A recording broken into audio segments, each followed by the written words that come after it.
शहीद स्मारक जयपुर की आत्मा कहा जाता है और हाल फिलहाल की स्थिति ये है कि जैसे ही बीजेपी सरकार सत्ता में आई है, दर्जनों भर जो धरने प्रदर्शन है वो शुरू हो चुके हैं।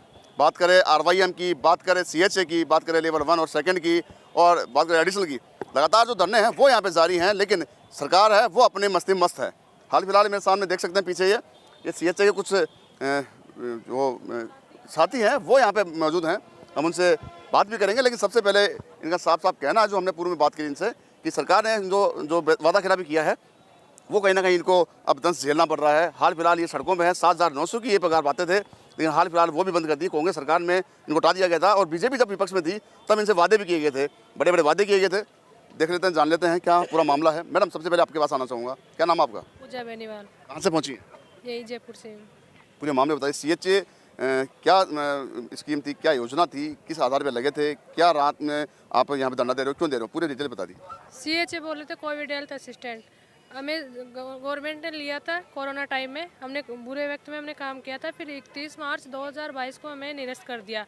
तब से हम 2 साल से कंटिन्यू संघर्ष कर रहे हैं और आज भी कर रहे हैं, बट सरकार सुनने को तैयार नहीं। हम चाहते हैं कि सरकार से यही है विनती कि हमारी मांगे पूरी करे, CHA की सेवा बहाली। और जब कांग्रेस ने हमें हटाया था और बीजेपी के दिग्गज नेताओं ने भी हमें आश्वासन दिए थे जब कांग्रेस सरकार थी, और हम अभी भी यही चाहते हैं कि अब बीजेपी की सरकार है, कार्यकाल है, तो उस ड्यूरेशन में हमें हमारी CHA की सेवा बहाली कर दें। मुझे कौन कौन से ऐसे नेता थे जो नाम अगर याद हो तो, जिन्होंने विपक्ष में रहते हुए आपको आश्वासन दिया था कि जैसे हमारी सरकार बनेगी हम आपको वापस नियुक्ति दे देंगे?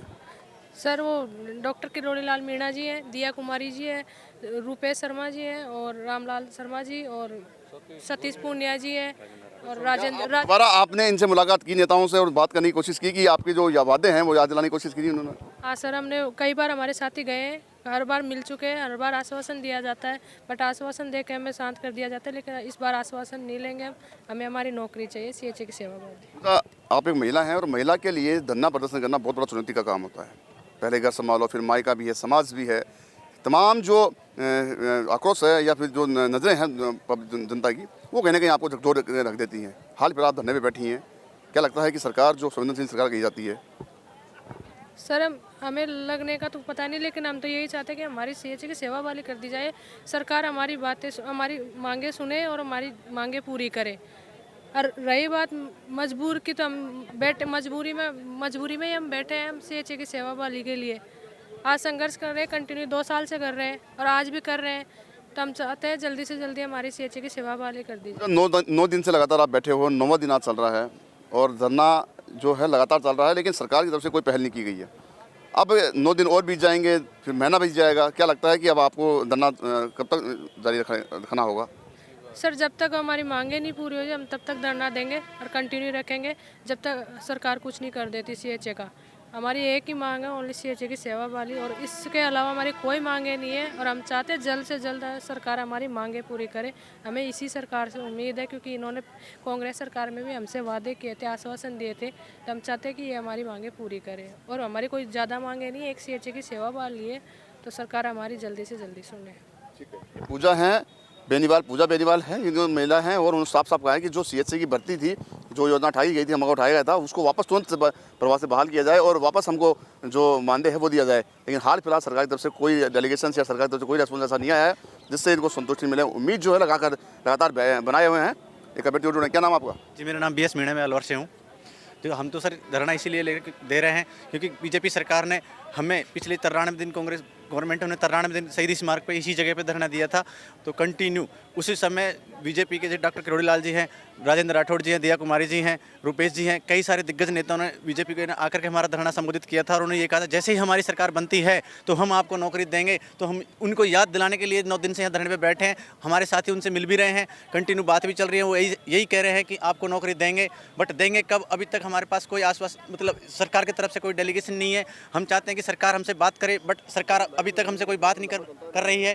तो हमारा तो यही कहना है कि जब तक हम CHA की सेवा वाली नहीं होती है, हम इसी तरह प्रदर्शन करते रहेंगे और गवर्नमेंट से गुजारिश करेंगे कि हमको बीजेपी सरकार नौकरी दे। देखिए, 9वां दिन है लेकिन लगातार आपकी मांग जो है वो अनदेखी की जा रही है। खर्चे ज़्यादा हैं, सुविधाओं का टोटा है, यहाँ पे ठंड ज़्यादा है और महिला अभ्यर्थी भी आपके साथ बैठी हैं। तो सरकार ध्यान नहीं देगी तो कहाँ तक आप मैनेज कर पाएंगे? अपने खर्चों की बात कर लें, सुविधाओं की बात कर लें। देखो, पहले भी हमने 93 दिन तक धरना चलाया था और उसमें भी हमने खर्चा हमारी जेब से ही खर्च किया था, आपस में कंट्रीब्यूट किया था। इसी तरीके से अभी भी हम ऐसे ही एक दूसरे से कंट्रीब्यूट करके, और हम जब तक सरकार नहीं सुनेगी तब तक बैठे हैं।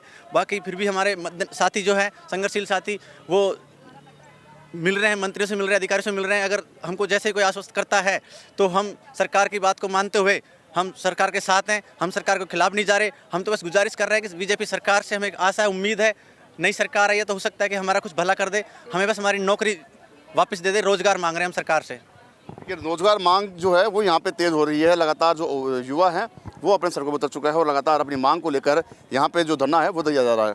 क्या नाम आपका? राकेश कुमार सैनी। कहाँ से हैं सैनी? मैं दौसा से। पूरे मामले को अवगत कराएं कि किस प्रकार से आपकी भर्ती हुई थी, को कब आपको हटाया गया, क्या मानदेय रहा था और क्या आपसे वादे किए गए थे? राजस्थान में जब कोरोना महामारी आई थी, ऐसे विकट महामारी थी कि उस समय परिवार का नहीं था, नेता अपने घरों में थे, पुलिस प्रशासन और एक नर्सिंग स्टाफ और डॉक्टर ये रोड पर पेशेंटों का इलाज कर रहे थे। इसके मद्देनजर रखते हुए सेंट्रल गवर्नमेंट के द्वारा सभी स्टेटों के लिए एक CHA कोरोना योद्धा कोविड हेल्थ असिस्टेंट की पोस्ट निकाले थे, जिसको हर स्टेट के अनुसार निकाला गया था। इसकी भर्ती एज ए गवर्नमेंट प्रक्रिया के अनुसार हुई, अखबारों में आई थी, सुविधा के बेस पे लिया जाएगा।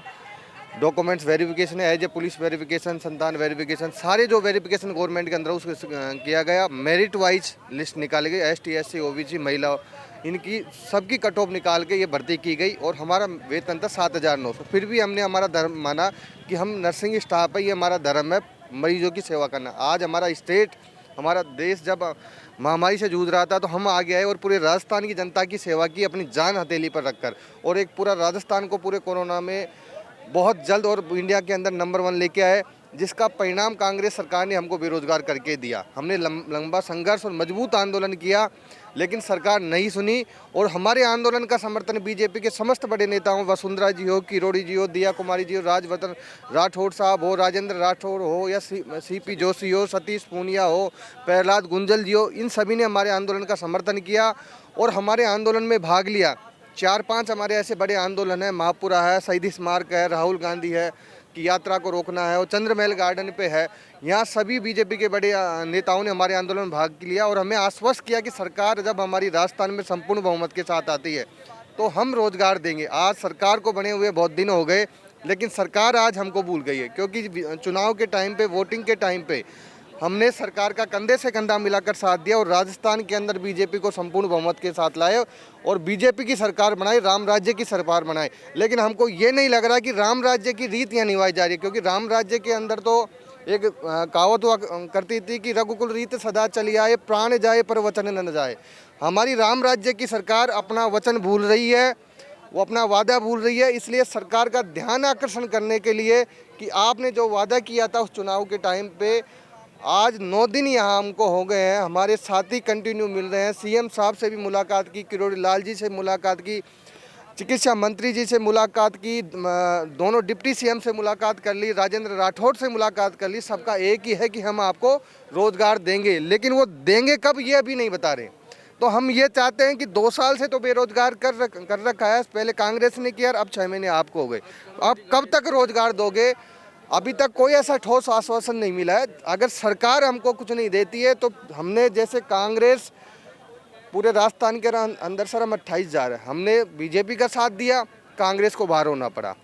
हर चुनाव के अंदर तो हम बीजेपी सरकार पर पूर्ण विश्वास है, अभी सरकार के साथ हैं, तो हमें पूर्ण विश्वास है कि सरकार जल्द मांग पूरी करेगी।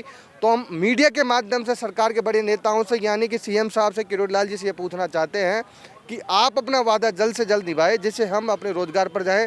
हमारा जो, अगर रोजगार आप देते हो तो हम राजस्थान की चिकित्सा व्यवस्था को मजबूत बनाएंगे। जिस तरीके से कोरोना के अंदर पूरी चिकित्सा व्यवस्था को हमने सटीक करके राजस्थान को नंबर 1 किया था, आज राजस्थान के अस्पताल व्यवस्था आप देखो, हर दिन कहीं न कहीं कोई गांव, ढाणी, पंचायत या तहसील स्तर से नर्सिंग स्टाफ, डॉक्टर स्टाफ की कमी आती है, क्योंकि वहाँ पे प्रॉपर सुविधा ही नहीं है। कोई जगह नर्सिंग स्टाफ है ही नहीं। वहाँ PSC CSC सब सेंटर खाली पड़े हुए हैं, अस्पताल खाली पड़े हुए हैं। ऐसे मेस के अंदर प्लेसमेंट एजेंसी के द्वारा ठेका प्रताप लिया जा रहा है, लेकिन जो ये वेल ट्रेंड नर्स है जिन्होंने कोरोना में काम किया था, सरकार को उन लेने में जोर आ रहा है। क्या इनके लिए आपने वैसे इसलिए वादा खिलाफ किया, या इसलिए तो वादा किए थे कि भाई हाँ आप हमारा साथ दो, हम चुनाव जीतेंगे, बाद की बाद में देखेंगे। तो हम राज्य की सरकार से याद दिलाना चाहते हैं कि आप अपना वादा निभाओ और हमको नौकरी देकर राजस्थान की चिकित्सा व्यवस्था को, मूलभूत जो सुविधाएं हैं, मोदी जी की जो स्वास्थ्य व्यवस्था है वो गाँव-गाँव ढाणी तक पहुँचाने में हम आपकी पूरी मजबूत करेंगे और राजस्थान की चिकित्सा व्यवस्था को मजबूत करेंगे। देखिए यहाँ पे सीएचओ है वो मांग की गई है, साफ साफ कहा गया है कि रघुकुल रीत सदा चली है, प्राण जाए पर बचन जाए। ऐसी जो चौपाइयाँ हैं जो रामायण की वो यहाँ पे बताई गई हैं, गिनाई गया है, सरकार को चिताया गया है कि सरकार जो है बीजेपी सरकार वो रामराज सरकार कहलाती है। हाल फिलहाल जो वादा है वो खिलाफी यहाँ पे करना पड़ रहा है या कर रही है सरकार, जो इनको यहाँ पे जो दंश है वो झेलना पड़ रहा है। तमाम जो अभ्यर्थी हैं ये यहाँ पे इनका कहना है। एक अभ्यर्थी और मौजूद है, क्या नाम है आपका? विजय कुमार मीणा, कहाँ से पहुँचे विजय? दौसा से। मामले से बोलते हैं।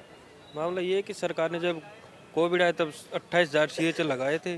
कांग्रेस सरकार ने एक झटके में सभी सीएचए को घर पे बैठा दिया। उसके बाद हमने 93 दिन यहाँ शहीद स्मारक पे धरना दिया। तो बीजेपी के बड़े बड़े जो नेता थे उन्होंने आके हमको आश्वासन दिया और हमारे साथ बड़े बड़े आंदोलन किए और आंदोलन असफल होने के कारण उन्होंने हमें विश्वास दिलाया था कि हमारी पूर्ण बहुमत से सरकार आएगी तो सबसे पहले आपका काम किया जाएगा। तो राजस्थान में पूर्ण बहुमत से सरकार भी आ गई, लेकिन अभी तक बीजेपी सरकार ने उनका वादा पूरा नहीं किया। जिन बड़े बड़े नेताओं ने हमारा साथ दिया था, आज वो नेता भी जब भी उनसे बात करते हैं वो अभी भी आश्वासन दे रहे हैं, जबकि हमको आश्वासन नहीं लेना था, हमको तो एक रोजगार चाहिए था। तो हम बीजेपी के उन बड़े नेताओं से कहना चाहते हैं कि उस टाइम आपने हमें आश्वासन दिया था तो आज उसको पूरा करो। आपकी पूर्ण बहुमत से सरकार आई है राजस्थान में, तो वादा खिलाफी क्यों? हमने उनसे कंधे मिला के उनका साथ दिया था चुनाव टाइम में, और आने वाले समय में लोकसभा के फिर से चुनाव आ रहे हैं तो 28,000 हर राजस्थान के कोने कोने में बसे हुए हैं। तो बीजेपी जैसे कांग्रेस सरकार को बायकॉट किया था राजस्थान से, उसी प्रकार लोकसभा में भी देख लेंगे, क्योंकि 28,000 परिवार बहुत होते हैं। तो हम तो बीजेपी सरकार से ये कहना चाहते हैं कि आपने जो वादा किया उसको वादे को खरे उतरे और सीएचओ को रोजगार दो, बस यही मांग है हमारी। सीएचए जो है वो रोजगार की मांग को लेकर यहाँ पे अड़िग हैं और लगातार अपनी मांग को लेकर यहाँ पे जो खड़े हुए हैं, बैठे हैं धरने पे, वो यहाँ पे अपनी मांग जो है वो केवल इतनी है कि रोजगार वापस बहाली की जाए। जो सीएचए की जो योजना इन्होंने बंद की थी और बीजेपी में जब उनको वादा किया था विपक्ष में थी, वो वादा यहाँ पे याद दिलाने की कोशिश की गई है। एक अभ्यर्थी और, क्या नाम आपका? दिनेश बिश्नोई फ्रॉम सांचौर। फ्रॉम सांचौर। क्या लगता है दिनेश जी, आप लगातार जो युवा वर्ग है और महिला वर्ग है वो सड़कों पे उतर चुका है, सरकार जैसे आई, वादे जो है वो खिलाफी यहाँ पे हो रही है, वादे खिलाफी हो रही है और आश्वासन दिया जा रहा है। आश्वासन लेते लेते हमको 2 साल होने को आए हैं, इसलिए अब आश्वासन से तो हम जाने वाले नहीं है। हमें मतलब सेवा बहाली का ऑर्डर जारी करेंगे तभी हम जाएंगे। आश्वासन तो लेते लेते 2 साल हो गए। और पोस्ट खाली की बताऊं तो मेरे नवनियुक्त अभी जिला सांचौर बना है तो वहाँ ट्रोमा सेंटर है, तो वहाँ 25 पोस्ट है और 5 ही पोस्टेड है स्टाफ, वहाँ 20 स्टाफ आज भी वहाँ नहीं है। ठीक है। एक सवाल आपसे ये भी था कि धरना कब तक चलने वाला है और रणनीति क्या रणनीति रहने वाली है, क्योंकि अगर सरकार ने आपकी मांगों को नहीं माना तो? सरकार ने मांगों को मान लिया तो धरना हम जल्द समाप्त कर देंगे, और मांगों को नहीं माना तो फिर धरना हमारा लंबा भी अनिश्चितकालीन खिंच सकता है। तमाम अभ्यर्थी हैं सीएचए के हैं, यहाँ पे साफ कर दिया है कि कांग्रेस राज ने हमको हटा दिया गया था। उसके बाद में जब बीजेपी विपक्ष में थी तब हमसे दावे किए गए थे, बड़े बड़े वादे किए गए थे कि जैसे ही सरकार सत्ता में आती है वैसे ही हम आपकी जो बहाली है वो वापस कर देंगे। लेकिन हाल फिलहाल जो अभ्यर्थी हैं सीएचए के, उनका आरोप जो है सरकार पे वो लगा है कि वो वादा खिलाफी कर रही है, वादे करके भूलने वाला जो काम है वो यहाँ पे किया जा रहा है। अब देखने वाली बात ये होगी कि सरकार और जो अभ्यर्थी है सीएचए के, इनमें कहाँ तक सामंजस्य बन पाता है, सरकार इनकी मांग को मानती है या नहीं। सहयोगी कैमरा पर्सन रमाकांत व्यास के साथ संदीप अग्रवाल, द नगरी मीडिया, जयपुर।